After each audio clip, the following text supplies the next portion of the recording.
Welcome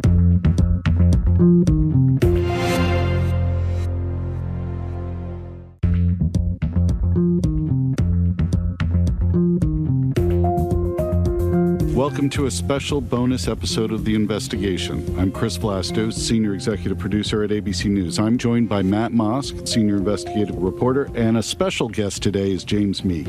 He's been a member of our investigative team, but has been tracking and covering the Julian Assange story since it broke in 2006. Today, we're also joined by a special guest, Sean Langan, who has worked with James over these past few years. And at the center of it all, Julian Assange. There are very few people that know him, but the man we're talking to today has spent at least 50 hours over the last year inside that Ecuadorian embassy as recently as last month. And we're going to get an insider's look inside that Ecuadorian embassy. Sean Langan is a well-known war documentary filmmaker who was taken hostage by the Taliban in 2008. He is also an ABC News contributor, and he joins us by phone overseas. He likes to talk about this stuff and dance around whether WikiLeaks did business with the Russian intelligence services, right? Yeah. Well, I'd tell you a number of things. I met him, I think, when WikiLeaks first broke out onto the world stage, when they were releasing the various cables and army files, and he was a very different person, and he at that point thrust into the limelight, as I imagine it would affect most people who are suddenly front page news in every country in the world. There was this sort of, what I imagine, a computer geek, not with the greatest social skills in the world, clearly, into that kind of hacking world, what some people might consider slightly conspiratorial. The man I met in the last few weeks is very different. And one thing that struck me is that line that, through suffering one learns empathy. And he looked me in the eye, which I don't think when I first met him 5 years ago, this sort of computer nerd didn't make eye contact with fellow humans. And just before I ask you a question about the jet being there or what the Americans were planning, where I felt really sorry, where there is this human element to the story, because whether you like what WikiLeaks do or you don't, or whether you like him as a person or not, and I know there are very many camps divided on this, he looked me in the eye and I could sense, and he said it, he had this real fear now, which I think is about to be realized, of spending the rest of his life in a supermax federal prison in America.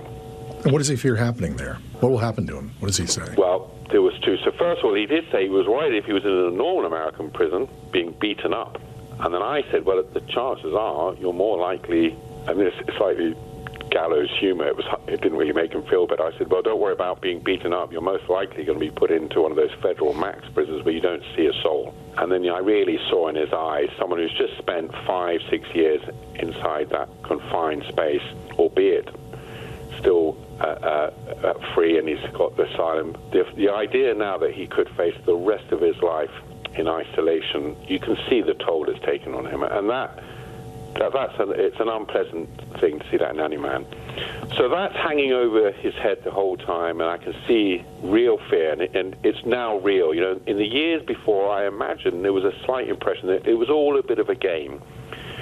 Or people think of these people, they've seen too many movies, so when he does talk, he talks about, Sean, when you've got the CIA after you, NSA, a superpower after you, but in fact, you're sitting in a room surrounded by cameras and listening devices, and it's not melodramatic. It's not some conspiracy movie. That I imagine these organizations and U.S. intelligence organizations are very much focused on him, and it's taken its toll, and he's under great pressure. Whilst we're having lunch, I would ask him these questions about the Mueller inquiry, the investigation, and the charges of Organization 1. Did WikiLeaks collude with the Russians knowingly, and did they cooperate with the Trump campaign team in when to release those Democrat files? He would describe, now, this is my opinion of him and the way he argues. I'm sure he would disagree with my take on it. He seemed to be very strong on things when it suited him, and then rather vague on other things. But he was very strong, and I think this has been borne out by what we know of the Mueller investigation, that he described Roger Stone and Trump Jr. He said, those bunch of clowns, that's his direct quote, those bunch of clowns can conspire and organize this kind of thing. And I suspect that might be correct. Does he still, Sean, I'm curious if you know, does he still carry with him the sort of value set that he's always had about protecting his sources? Or could he turn around under these conditions and start talking about where some of the material for WikiLeaks came from? He's very guarded on that, and I think that's. One thing it's this whole 6 years, 7 years inside that embassy. One thing that's been shown is that he's got that sort of character type who's not for changing, not for compromise, and often to his own expense. He's an absolutist, as it were. I'm not sure myself personally, having spent time with him and met the other WikiLeaks people, including Christian, who's now head of WikiLeaks, how principled it always is. Sometimes they have their own principles. So when you'd ask him direct questions about the timing, the release of certain files, I didn't always feel their answers were as concrete as others might be. Do you know more generally what he thought of President Trump? Yes, well, there was the famous quote which I discussed with him, that when a few years ago, at the time of the election, he said, well, the difference between Trump and Clinton was like the difference between cholera and gonorrhea. I was never sure which one he was referring to as gonorrhea or cholera, but he knows that the president championed him. What was it, James? 137 times. I believe it was 137. Yeah. I think we're going to play some of those bites. WikiLeaks. I love WikiLeaks. The sad part is we don't talk about WikiLeaks because it's incredible. WikiLeaks just released another debate question. This just came out. WikiLeaks. Another one came in today. This WikiLeaks is like a treasure trove. In fact, Trump just came out and said that he knows nothing about WikiLeaks. He said moments ago, today, it's not my thing. But what did he say about Trump? Didn't he comment on his marvelous use of social media? So with me, I think now, when he was talking about these clowns, he used that phrase, these bunch of clowns, and he was specifically referring to Roger Stone at that point and Trump Jr. I got the impression he might include the president in that view. It was not. Certainly did not hold him in high regard, and he was quite dismissive. But in previous conversations I'd had with him, and from my reading, my understanding was, I did see the tweets between WikiLeaks and sometimes direct personal tweets and Trump Jr. My impression is, at that time, he was getting quite carried away and excited to be there in the middle of the U.S. election and in touch with the winning campaign team. But he was impressed with Trump's ability to use this Twitter, a platform of the millennials. Didn't he call him something like an idiot savant in one of your meetings? Yes. And so that's why I think when we talk about principles and do they give up sources, I think perhaps he would disagree, but I think he was swayed. One impression I would have, I suspect, the reason why I'm slightly umming and ahhing, one thing I notice when you talk to him, anyone who turns against him, he turns on as though they are traitors. When I brought up how he'd cooperated with media in the past, British and American media or film directors, Oliver Stone or the Guardian newspaper, the New York Times, and then falls out. He inevitably falls out with everyone. And I'm invited to lunch, but if I say anything against him, I'm sure I would be cast out. But my impression is, despite no doubt I will be cast out from meeting him again perhaps, is there's a slight narcissistic thread to this, and I'm sure he was swept up and loved the idea that he was a power broker and he played a part in the U.S. election. Sean, could I ask you about, the Russians have put out a statement from the Kremlin today condemning his arrest, and I think we've heard when he was, before he was confined in the embassy, that he denied the Russians were involved in leaking material to him. Did he shed any more light to you on his relationship with the Russians or his plans to potentially go to Russia? over the courses of these lunches, which lasted for 5 or 6 hours, I would occasionally ask questions, and he was happy to talk about them. He denied specific questions. I'll give you just for the quick rush ones. He denied releasing the Podesta Democrat files 2 hours after the grabbing video. He said that's incorrect. He was going to release that, and if you check the WikiLeaks statements, it wasn't to help Trump. On the Russia front, he issued denials on pointed questions. He would say no. When he said no to things, it was more like shutting down conversation than an expansive denial. But you asked about the communications with Gutzler 2.0, which Mueller, in an indictment of the Russian intelligence operatives, references. And he said something to you about the fact that WikiLeaks were not the only ones talking to that persona online. Exactly, and that I took to be a non-denial denial, that in fact he was saying yes, that was an admission that he had been in communication with Guccifer too. And his response was, why Reuters and AP and others had been in communication with them, so why pick on WikiLeaks? So that wasn't a direct denial, talking to Guccifer too. I'm trying to imagine his day in court in the United States if that day comes. I'm curious, Sean, what you think he will be like when he shows up at the courthouse, if he appears on the stand. What do you expect?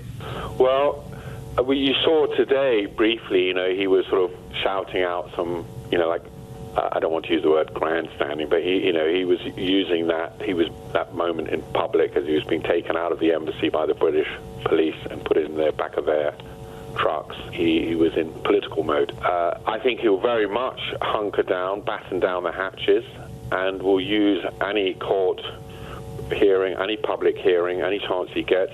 He will see it as a political act, and he will make statements, I imagine. Whether one unfairly could call it, perhaps glibly, he's going to be saying things, but I think what I can say for sure is this is not a game for him now. He knows what's at stake, and he could be facing life in solitary. So I think this is now, whereas before, when the first WikiLeaks scandal broke and he was put under house arrest, and even with the Swedish allegations, this is no longer a game for him. You can see that in his eyes.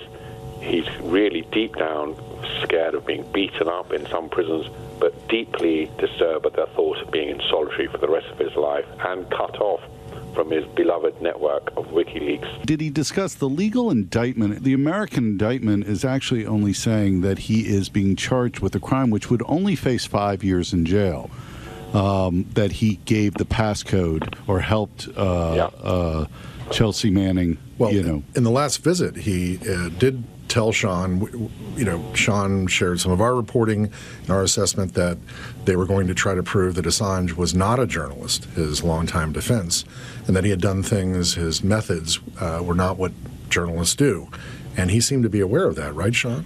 That was their strategy? It's odd. He often talks about, whatever he talks about, theories, conspiracy, he always does as though it's great assurity, and it's not always clear how you would know, but he has talked of the meetings I've had with him, how when the Mueller investigation is over, that's when Trump will say, you can go after Julian Assange, and then timing-wise, he's as well talked often about the release of Vault 7, the CIA files and previous files, the diplomatic cables, have so angered, whether it's State Department, CIA, Department of Defense, that they were going to go after him, and they were the secret indictments, sealed indictments, and the world would see. And so he's never thought of it as just 5 years, but yes, he was talking about, and WikiLeaks people had been in touch with Chelsea Manning's defense team. I don't know if Chelsea Manning personally, I think she declined to talk to them, but when the grand jury recently taking place dealing with the Chelsea Manning case, WikiLeaks were reaching out, and he was very much aware of the indictments and the questions she was being asked and relating it to how he could see. And he said, I can see this is where they're going to go after me on this front, that I solicited. I wasn't acting like a journalist or a publisher, that I was encouraging Manning to hack. He saw this coming. He saw this coming. He knew they were going to come after him. He sits there and is cut off from the world, but also connected. He was saying an interesting, and I'm not quite sure how he's managed to do it when they cut off his internet. But one thing I do know, when I'm in that embassy, within hours, it's on some YouTube WikiLeaks person talking about Sean Langan visiting or not being allowed in. So, and he's talked about it, and he's somehow connected and able to be connected to all his WikiLeaks supporters and helpers and hackers around the world. So he's very well informed about developments in what's happening in Ecuador. He seemed to be always one step ahead. In fact, the Ecuadorians at one point were accusing him of hacking their system. So yes, he's very well informed in many cases, what the Justice Department are doing, grand juries, and then he spends the rest of his time thinking about these things. But also seems a little paranoid. You said he thought that some of the Ecuadorian CCTV cameras were piping live video into CIA headquarters in Langley, Virginia. Yeah. The last visit, he said, it was like a development, like, yes, now this is now being, as though before it had been recorded and then sent to the CIA, but he was saying now this is now being fed live to CIA in Langley. Does he have a plan, do you think, Sean? Does he have some idea of what he's going to do next? I'm sure the various, I mean, it's with this British lawyer, they've been able to gameplay this rather like the British and the Americans and the Ecuadorians.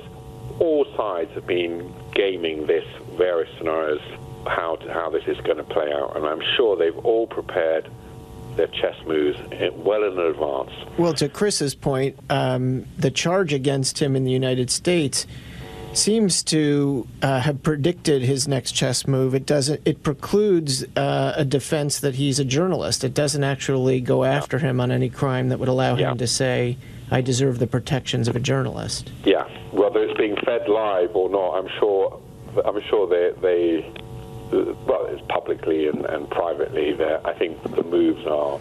And in fact, his lawyers have been in talks with the British and the Australian embassy, the consul has got involved. So I think it's their chess moves are kind of, there has been some level of discussion amongst the various governments involved and his lawyers.